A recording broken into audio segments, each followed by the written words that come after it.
అమ్మా ఎక్కడి నుంచి వస్తున్నారు? బడి దగ్గర నుంచి అయ్యా. అమ్మా మన అబ్బాయి కదూ? అవునయ్యా. అబ్బాయికి ఎంతమంది పిల్లలు?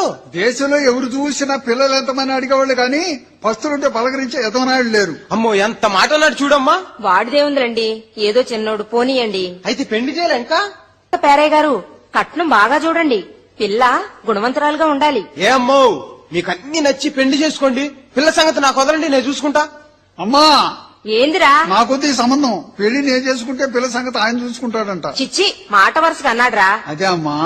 అదిగో వస్తున్నాడు, అరవబాక్రా. ఏమైంది పేరయ్య గారు? అడిగొచ్చాను. కాయా పండా? కరపచ్చిగా ఉంది. మన ఊళ్ళోనేనా? పై బజార్లోనే. అడిగితే అబ్బాయి ఎక్కడా ఎవరు అని అడిగాడు. మన ఊళ్ళోనే సుభద్రమ్మ గారి అబ్బాయి అని చెప్పా. చెబితే ఏమన్నారు? ఆ అబ్బాయి చదువురాని ముద్దబ్బాయి అంటగా అన్నాడు. చిచ్చి, ఎవరండి చెప్పింది? అబ్బాయి ప్రపంచ మేధావని చెప్పా. అమ్మా ప్రపంచం ఏదంటే దేశం మొత్తం మీద తీసేస్తున్నాడేనా? చి అరవబాక్రా, తెలివి కల్లోడనిరా. అదే. మరి ఆస్తి ఏముంది? ఎంతమంది పిల్లలు? ఆస్తి ఏముంది? ఇల్లు, కొద్దిగా పొలం ఉంది. మగపిల్లలు లేరు, నలుగురు ఆడపిల్లలే. అమ్మా నలుగురిని నేను చేసుకోను, ముగ్గురు ఆయన చేసుకోమను, ఒకరిని నేను చేసుకుంటా.